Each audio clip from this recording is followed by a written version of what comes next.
los máximos se encuentran pues, a la media hora o una hora tras el consumo de esa galleta de hidroxitirosol. Y estos fueron los dos compuestos más abundantes, el sulfatado de hidroxitirosol y el sulfatado del ácido del DOPAC. El comportamiento que vimos en plasma, totalmente compatible con lo que encontramos en orina. Muy interesante que aquí represento la galleta suplementada con hidroxitirosol y la galleta no suplementada. En la galleta no suplementada aparecían algunos metabolitos comunes a la galleta suplementada, pero la diferencia fue que en la galleta que no tenía hidroxitirosol los valores se mantuvieron constantes sin cambios aparentes, mientras que en la galleta suplementada aumentaron a los siguientes intervalos como consecuencia que también decía que estaban implicados en la biotransformación del hidroxitirosol. Algunos datos interesantes.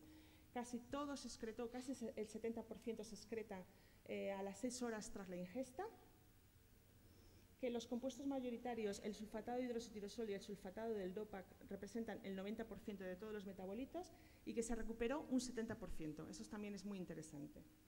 Quisimos conocer también la influencia de ese hidroxitirosol en el estatus antioxidante. No vimos ningún cambio, pero sí, en cambio, sí que vimos un cambio en los niveles de LDL. Se observaron menores niveles de LDL tras la intervención de la galleta con hidroxitirosol media hora y 4 horas después de la ingesta.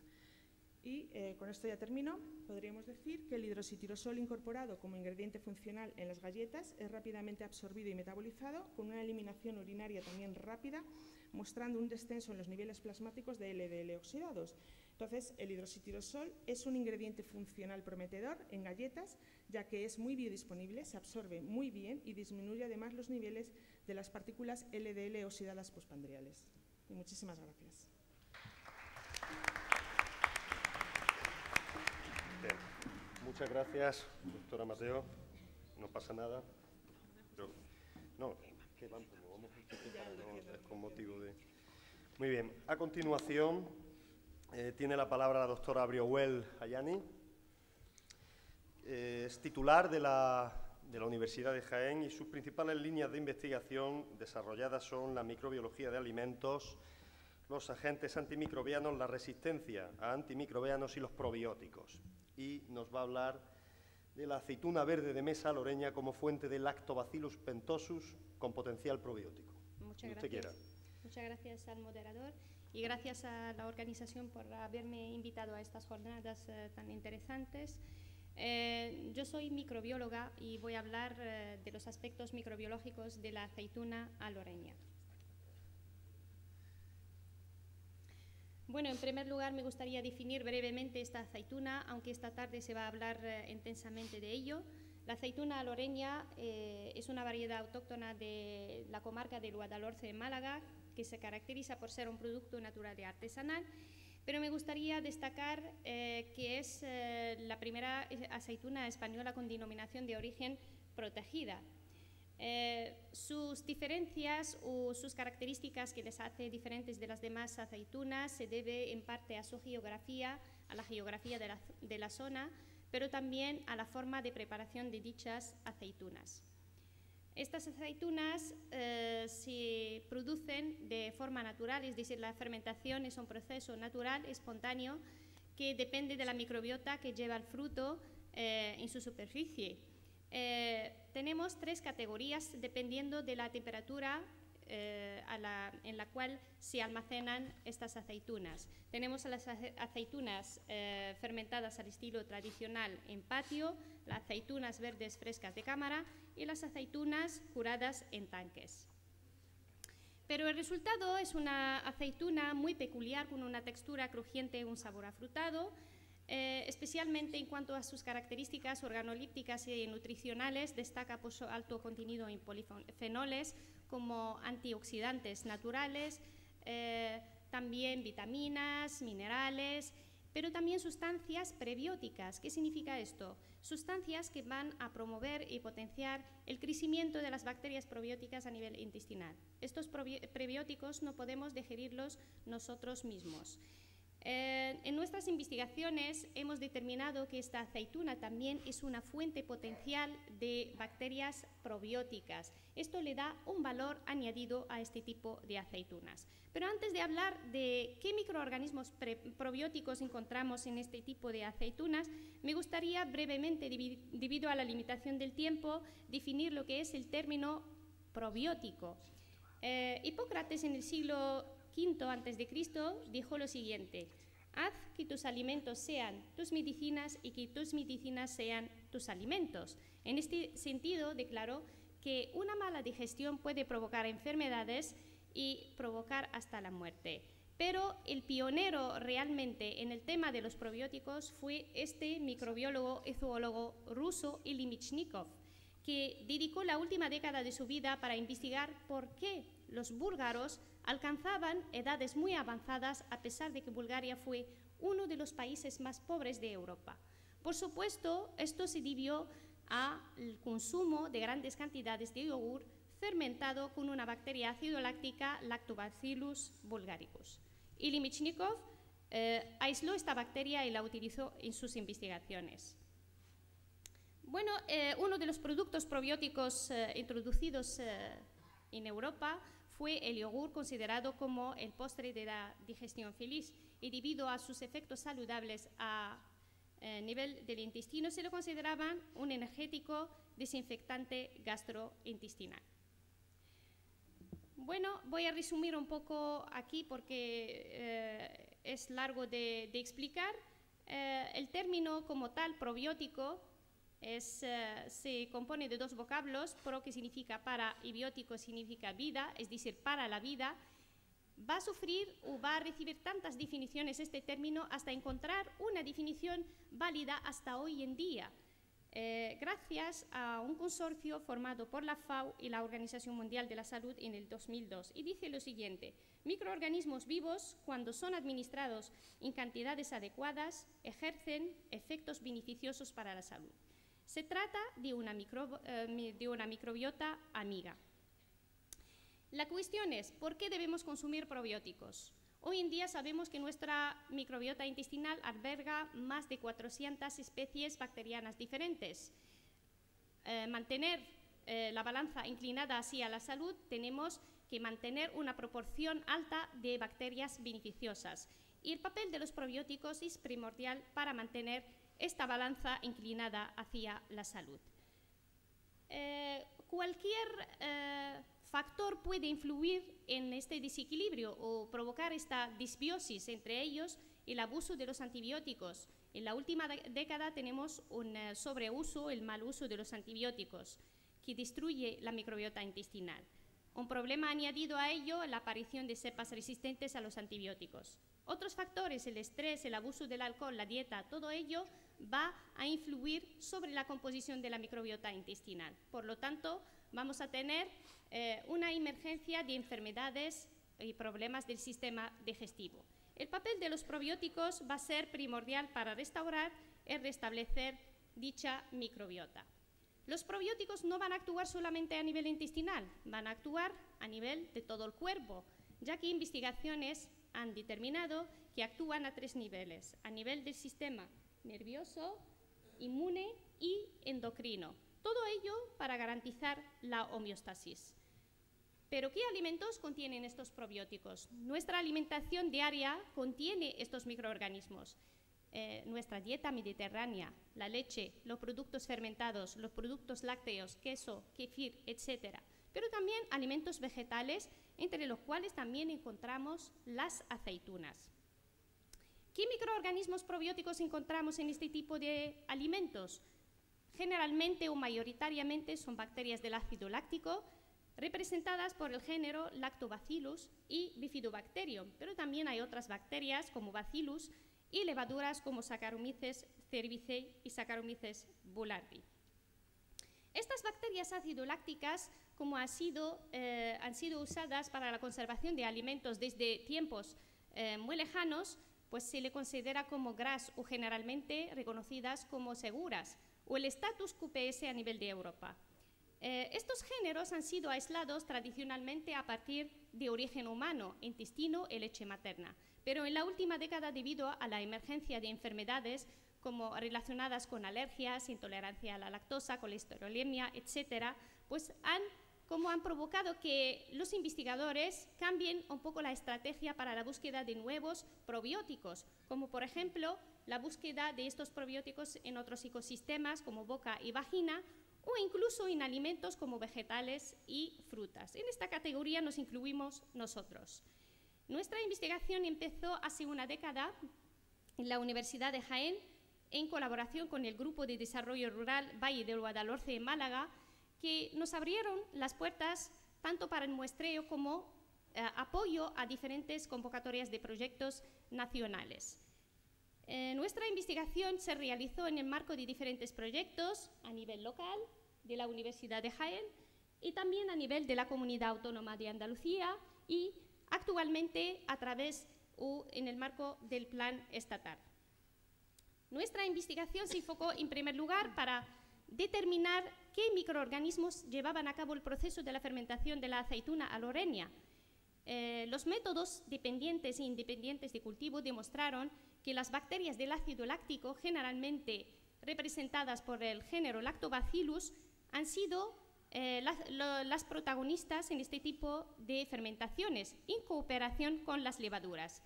A lo largo del proceso de fermentación, hemos aislado diferentes bacterias del ácido láctico que han sido representadas especialmente por la especie Lactobacillus pentosus, un 82%. Esta colección, que consta de 118 cepas, ha sido tipificada e identificada a nivel de especie mediante métodos moleculares, y para reducir el número de estas bacterias y profundizar más en los aspectos probióticos, hemos hecho un primer cribado o screening que permite determinar qué cepas son importantes o interesantes para seguir profundizando en los aspectos probióticos y tecnológicos. En base a eso, hemos seleccionado 31 cepas de Lactobacillus pentosus, pero también queríamos saber si eran seguras. Por lo tanto, hemos investigado su seguridad mediante la investigación de factores de virulencia y de determinantes de resistencia a antibióticos. En este sentido, hemos encontrado que estas cepas eran seguras.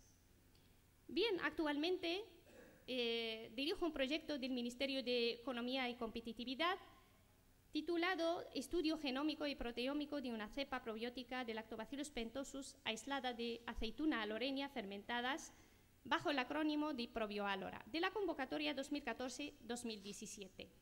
En este proyecto nos hemos partido de la colección que hemos tenido de 31 cepas con interés o con propiedades potenciales como probióticos y también como cepas con interés tecnológico, y mediante métodos fenotípicos y genotípicos la hemos caracterizado, haciendo uso también de las herramientas ómicas que son la genómica y la proteómica, para quedarnos con las cepas o con la cepa con el mejor perfil probiótico y tecnológico. En este sentido, hemos investigado las características funcionales y probióticas de estas cepas. Hemos encontrado que muchas cepas pues, resistían a acidez hasta pH 1,5, también resistían a altas concentraciones de sal hasta 4%, crecen a diferentes temperaturas, producían enzimas con interés tecnológico, pero también de interés como probióticos, sobrevivían a altas concentraciones de sal, eran capaces de coagregarse con patógenos como Salmonella o Escherichia coli y autoagregarse. Este aspecto es muy importante a nivel intestinal porque permite la exclusión o la inhibición de los patógenos.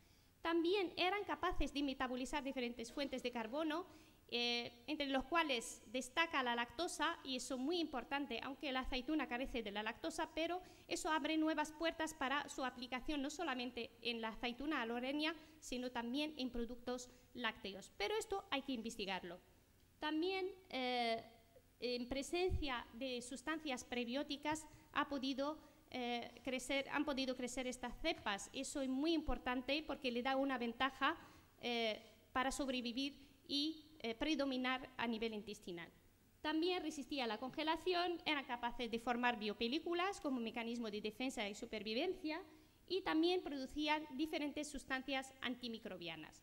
Todo ello nos ha llevado a elegir 7 cepas a partir de las 31 cepas investigadas con el mejor potencial probiótico y tecnológico.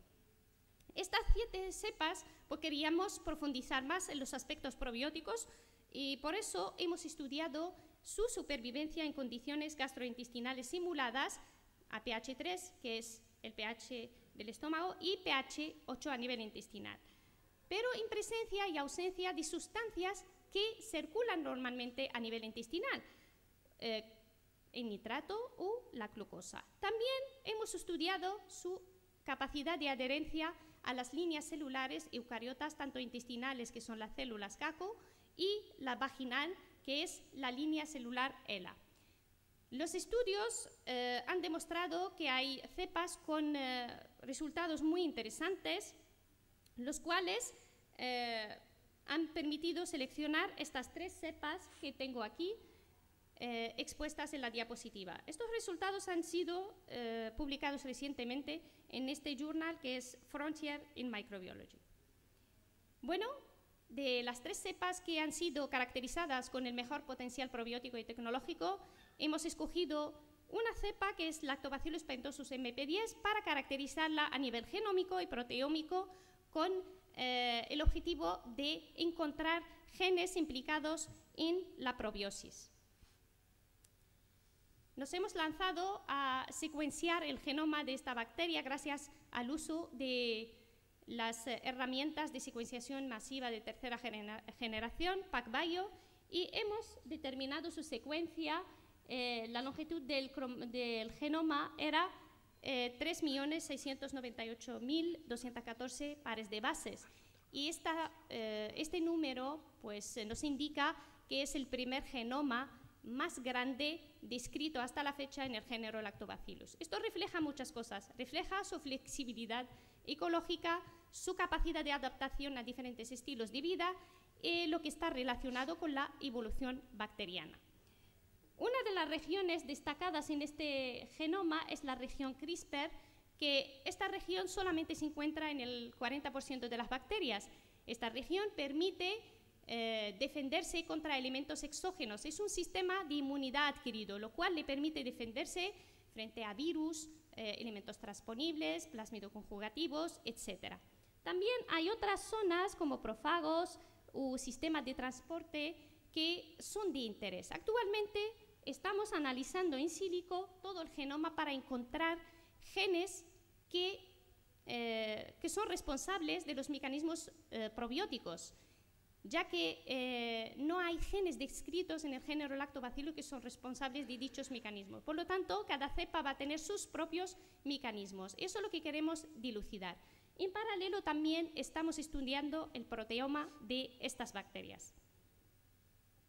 Bueno, la secuencia ha sido depositada en la base de datos MBL y ha sido también publicada recientemente. Bueno, y para finalizar solamente quería hablar de un aspecto o de una tendencia que se lleva últimamente, que es practicar el acetooning. El acetooning consiste en introducir nuevos aliños que no son los usuales en las aceitunas, como por ejemplo adicionar jengibre, wasabi, etc. Y por qué no fortificar estas aceitunas con bacterias saludables, que son las bacterias probióticas, y tener un valor añadido de este tipo de aceitunas. Generalmente se consume o se recomienda 25 gramos de aceitunas, que son más o menos 7 aceitunas aproximadamente. Y sabemos que las bacterias lácticas forman biopelículas o biofilm en el fruto que realmente consumimos, y de ello va a hablar el doctor Rufino a continuación. En los trabajos publicados por estos autores han determinado que la cantidad de biofilm encontrada en la superficie de las aceitunas son de 10 elevado a 6 a 10 elevado a 8 unidades formadoras de colonia por gramo. Si hacemos el cálculo, tenemos unos 10 elevado a 7 a 10 elevado a 9 bacterias. Y esta es la dosis recomendada por la FAO para cualquier probiótico. Es decir, si fortificamos la aceituna, por ejemplo, a Lorenia, con las bacterias probióticas, pues tenemos un producto con efectos nutricionales, pero también con efectos probióticos. Y nada más, al final quería agradecer a toda la gente que compone el equipo de investigación, que somos profesores de la Universidad de Jaén, del área de microbiología y de estadística, también doctores y doctorandas que han hecho posible el desarrollo de este trabajo. Y muchísimas gracias por vuestra atención. Muchas gracias, doctora Brieuel. Se ha ceñido usted muy bien al tiempo. Yo se lo agradezco. A continuación va a intervenir el doctor Rufino Jiménez. Sí, vamos, sí, seguimos el programa. Que va a hablarnos de biofilms en la industria agroalimentaria. Solo implicaciones negativas. El doctor Jiménez es investigador científico del Consejo Superior de Investigación y Ciencia, Departamento de Biotecnología de los Alimentos, Instituto de la Grasa Sevilla. Estoy dándome también yo prisa con los currículum, son muy extensos los de todos los investigadores de la mesa, así que si alguien está interesado, yo supongo que en la página de donde está el programa, pues seguramente tengan toda la ampliación. Cuando usted quiera, doctor. Muy bien, muchas gracias al señor moderador y a los organizadores de la jornada por invitarme a estar en este foro. De vez en cuando los científicos somos autocríticos y este es un caso muy particular. Ahí tienen ustedes una diapositiva en las cuales yo me autocritico, porque durante muchísimos años hemos estado estudiando bacterias implicadas en la fermentación de aceituna de mesa que estaban en las salmueras, cuando realmente no estaban en las salmueras, estaban en el biofilm, bueno, en la salmuera también, pero primordialmente en la superficie de las aceitunas. Como todo microorganismo viviente, no viven aislados las bacterias, ni las levaduras, ni los mohos, sino que viven asociados en grandes comunidades polimicrobianas que se denominan biofilms. Hasta tal punto que se habla incluso de una sociomicrobiología de los biofilms. Ahora verán ustedes. Pero con todo y con eso, hace unos cuantos años empezamos, digamos, en la línea de investigación sobre biofilms de microorganismos beneficiosos en aceituna de mesa. Como los científicos también somos inmunes al desaliento, les voy a contar que hace unos años nos presentamos en Copenhague, en un congreso que había de biofilms. Ahí tienen ustedes que había pues muchísimas comunicaciones, 200 al menos. Bueno, pues 299 eran todas de biofilms, relativas a biofilms, trataban de erradicar los biofilms, bien de los catéteres de enfermos, bien del biofouling, bien de las cubiertas de los barcos, etc. Y solamente una, que era la nuestra, hablaba de los biofilms beneficiosos. Digamos que era el punto de partida del estudio del beneficio de los biofilms en la industria agroalimentaria. Nos pasó como al cazador de pingüinos cuando llegó al Polo Norte y no vio ninguno, y dijo, ¿ningüino? Pues a nosotros nos pasó 3/4 de lo mismo, ninguno, no había nadie como nosotros. Después, al cabo de unos cuantos años, pues ya todo el mundo se ha dado cuenta de que, bueno, que era necesario estudiar los biofilms, que eran muy importantes, muy importantes en los alimentos.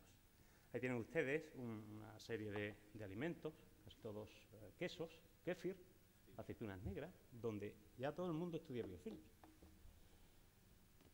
¿Qué es un biofilm? Pues un biofilm, como digo, es una comunidad polimicrobiana formada por una especie o varias, ya sea de bacterias o bacterias y levaduras. Comienza pues con una colonización inicial de una serie de bacterias que se pegan a un sustrato, se va formando una matriz que envuelve a esas bacterias, va creciendo y, bueno, pues se forma un biofilm maduro, como ven ustedes ahí, esquemáticamente. ¿Qué tiene que ver los biofilms con las aceitunas de mesa? Pues mucho, como ya ha explicado un poquito la doctora Brieuel. Saben ustedes que de todos los tipos de aceitunas, según el COI, la única susceptible de fermentar es la aceituna verde, ¿de acuerdo?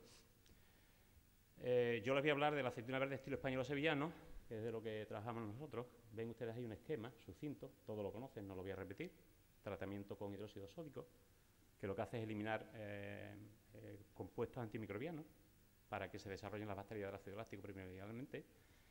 se colocan las aceitunas en sal y a continuación pues se lleva a cabo una fermentación por un consorcio de microorganismos que son levaduras y la especie Lactobacillus, en concreto, el género Lactobacillus, en concreto la especie Lactobacillus pentosus.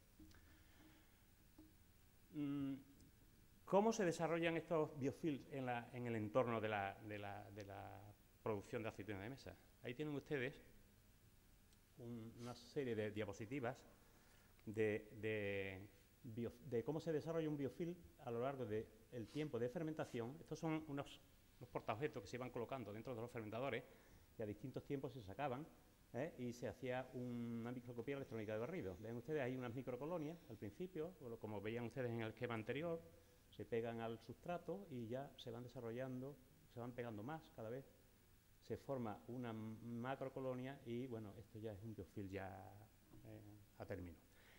Digamos que ese tipo de biofilm se forma en lo que es las paredes del fermentador y todos los utensilios que se utilizan para el trasiego de la salmuera y de la aceituna a lo largo del proceso.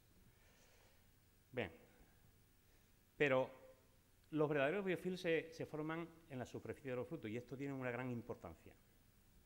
Vean ustedes, eso es una microscopía electrónica de barrido de una aceituna. Vean ustedes ahí unas pequeñitas células, ahí ya se ve un poquito más. Estas son las células vegetales, pero vean ustedes que ya se van viendo los microorganismos por ahí. Se quedan pegados, vean. Nadie se puede imaginar que al comerse una aceituna se está uno comiendo todos estos microorganismos, ¿verdad? Vean ustedes. Pues realmente eso es muy importante. Y ya se ha apuntado un poquito aquí sobre la probiosis, yo voy a insistir un poquito más y el doctor Arroyo volverá también a hacerlo. Vean cómo se desarrolla un biofilm en la epidermis de los frutos. Esto es en una industria, eso es a los 3 días de procesar la aceituna, de tratarla con sosa. Vean ustedes, salen unos pelitos.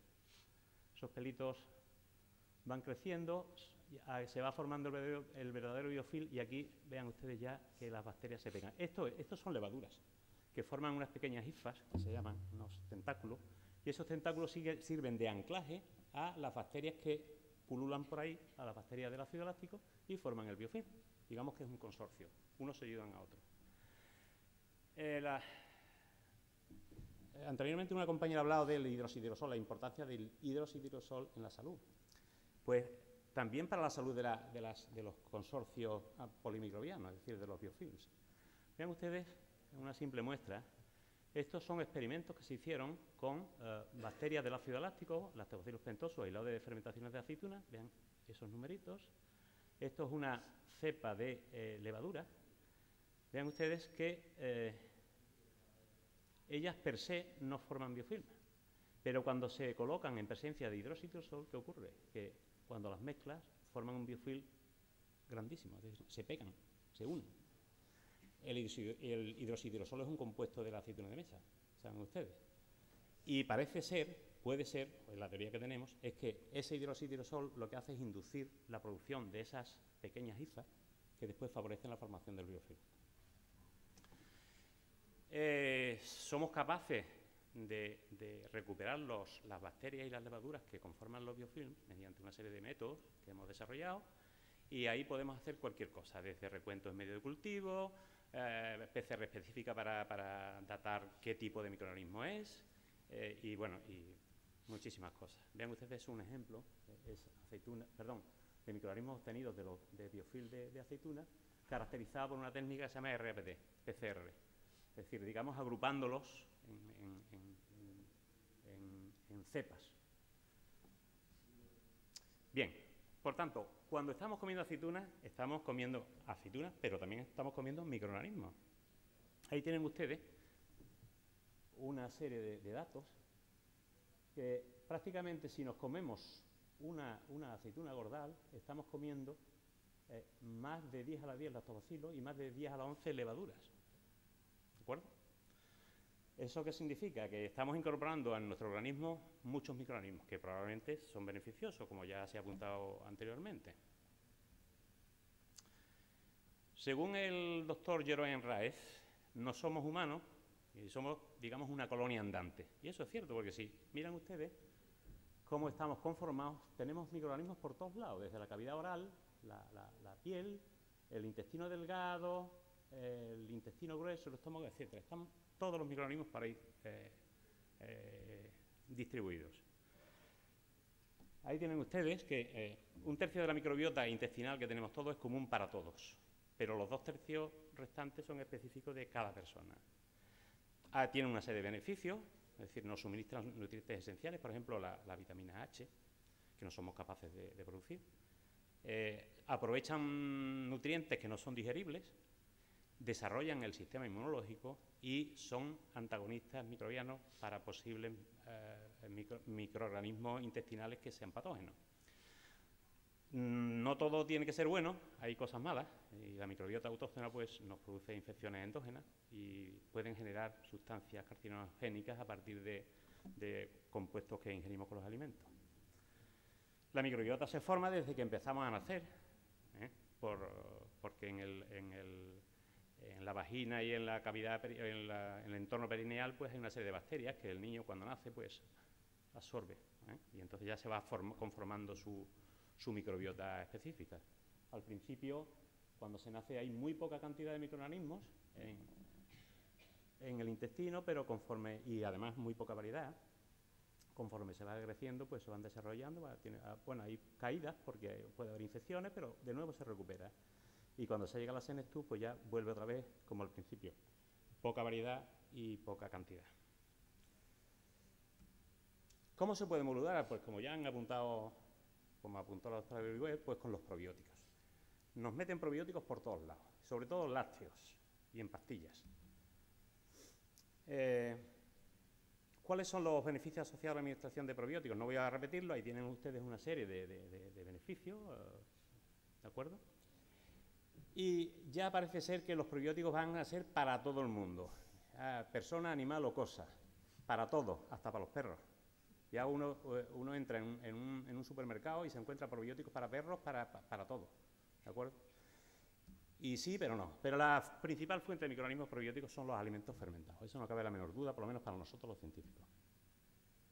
Ahí tienen ustedes un esquema en el cual cómo se asocian las bacterias antes de la agricultura, de empezar el hombre a desarrollar la agricultura y los alimentos fermentados, pues por un lado había bacterias asociadas con humanos, lógicamente por el intestino y la piel, y bacterias del ácido láctico asociadas a las plantas y a los animales. Pero cuando empezó a producirse los alimentos fermentados, pues ya se unieron ambas comunidades y digamos que son las que llevan a cabo las fermentaciones y son casi los mismos microorganismos que tenemos nosotros en nuestro intestino. Como digo, las aceitunas fermentadas al estilo español son fuente y vehículo de microorganismos potencialmente probióticos, levaduras y lactobacilos. Como va a hablar después el doctor Arroyo, las aceitunas se consideran un alimento simbiótico porque llevan prebióticos, la fibra, las vitaminas, etcétera, más los potencialmente probióticos microorganismos que crecen en la superficie.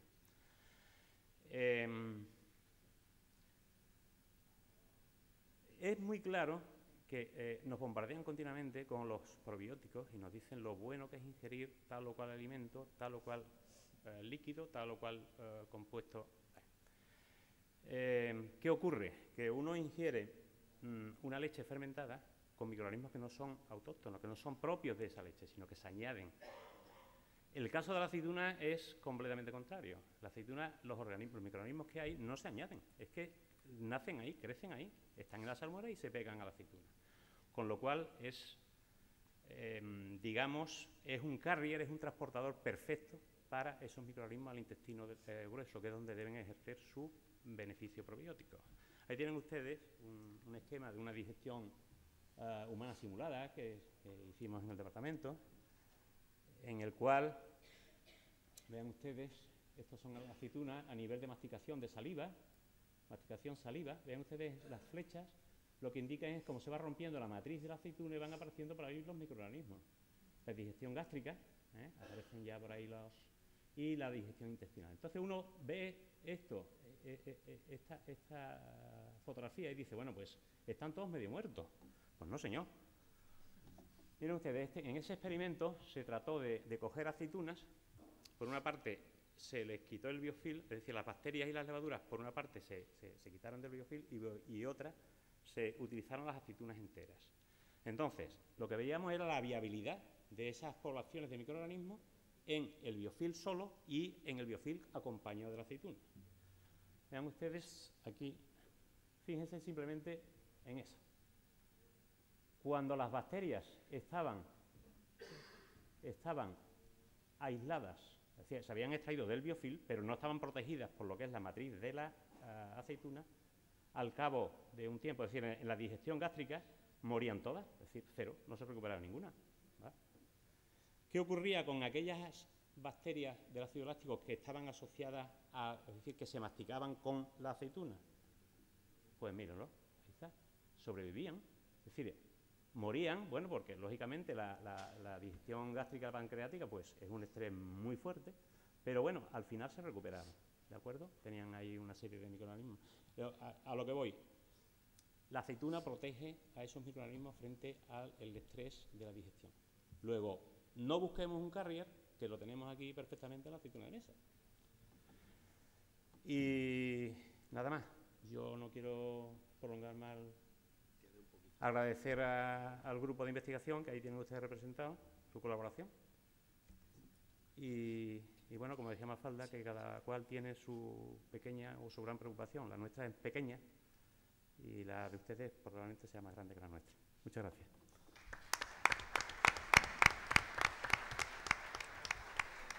Muchas gracias, doctor Jiménez. Bien, a continuación va a intervenir el doctor José María Castellano. Gracias. Si quiere. El doctor Castellano es jefe del Departamento de Alimentación y Salud del Instituto de la Grasa y su principal actividad actual se centra en el ácido oleanólico, un triterpeno pentacíclico del olivo, que es efectivamente de lo que nos va a hablar, de los triterpenos de la aceituna y su vinculación con la insulinoresistencia y el síndrome metabólico.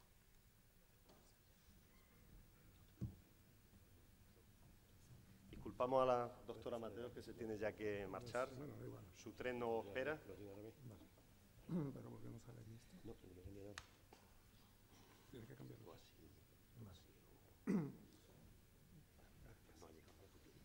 Buenas tardes. En primer lugar, quiero agradecer a la organización de estas sextas jornadas internacionales y a la Fundación Aceituna de Mesa por la gentileza que han tenido con mi persona para invitarme a participar en este evento. Viendo la presentación de mi amiga y ex compañera Raquel Mateos, y a pesar de que estamos nuestros laboratorios separados actualmente 500 kilómetros, realmente podríamos habernoslo intercambiado y verán ustedes que hay muchísimo paralelismo. Esto que están viendo ustedes son noticias recogidas en los medios de comunicación en los últimos meses. En lo que va del siglo XXI se ha disparado de forma exponencial la obesidad en la población en general. Antes era obesidad más relacionada con países. Antes era una obesidad más relacionada con países desarrollados, pero actualmente afecta a toda la población. Como digo, está adquiriendo unas características pandémicas, está creciendo a un ritmo exponencial y, lo que es más grave, no afecta a población adulta y envejecida, que era lo que estaba ocurriendo, sino que actualmente nuestra juventud y nuestra infancia está con unas tasas de obesidad absolutamente preocupantes. De hecho, empiezan a aparecer enfermedades en nuestros adolescentes y nuestros jóvenes que antes solo sufríamos las personas de una edad avanzada. Entre ellas la diabetes, que hace o provoca la muerte de 5 millones de personas en el mundo cada año. Como digo, distintas organizaciones sanitarias, la Organización Mundial de la Salud, la Federación Internacional de la Diabetes, están absolutamente alarmadas por el desarrollo que están teniendo la obesidad, fundamentalmente, que está ligado a un estilo de vida sedentario y a una dieta inadecuada. Como consecuencia de todo esto, en los años 60 se generó el concepto de síndrome metabólico. El síndrome metabólico no es realmente una enfermedad, es un conjunto de factores de riesgo en el que aparece, por supuesto, la obesidad abdominal, la obesidad central, la hipertensión, hiperglucemia, lo que llamamos vulgarmente azúcar elevada en la sangre, niveles altos de grasas circulantes y bajos contenidos de las lipoproteínas de alta densidad asociadas al colesterol, que es lo que vulgarmente denominamos como el colesterol bueno. Hoy día sabemos que todo eso, en el fondo, son consecuencias de una mala o una disfunción del papel de la hormona insulina. Lo importante del síndrome metabólico es que nos predispone a sufrir patologías crónicas degenerativas muy prevalentes, es decir, muy extensas, entre ellas lo que son las enfermedades cardiovasculares, la diabetes mellitus tipo 2, lo que son algunos tipos de cáncer, enfermedades neurodegenerativas como el Parkinson o el Alzheimer, y otras dolencias como el síndrome de ovario poliquístico o la enfermedad hepática no alcohólica. En cualquier caso, estamos ante un problema de salud de dimensiones dramáticas y los sistemas nacionales de salud están muy preocupados en intentar diseñar estrategias tanto preventivas como terapéuticas para intentar poner de alguna forma freno a la situación. Y ahí es donde surge el papel de los compuestos bioactivos naturales, que en principio, si son componentes de los alimentos, serían una primera vanguardia de lucha contra el síndrome metabólico y las complicaciones patológicas que acarrean. Me ha hecho gracia ver la presentación de Raquel, una gráfica prácticamente igual a la mía. Aquí lo que se recoge es la base de datos Scopus, puesto como entrada ácido oleanólico, y vemos que en lo que llevamos del siglo XXI, el interés de la comunidad científica en los triterpenos pentacíclicos, y entre ellos el ácido oleanólico, que puede ser el representante más conocido, ha crecido de forma exponencial. En el último lustro prácticamente estamos entre 900 y 1.200 trabajos publicados en revistas científicas de prestigio que hablan sobre los efectos o la presencia de estos compuestos. Y además nos ponen de manifiesto que son compuestos bioactivos con propiedades farmacológicas muy interesantes. Son hepatoprotectores, son cardioprotectores, son hipoglucemiantes, son antioxidantes, antiinflamatorios. Por tanto, realmente tienen un potencial muy importante. La evidencia acumulada de toda esa investigación nos dice que en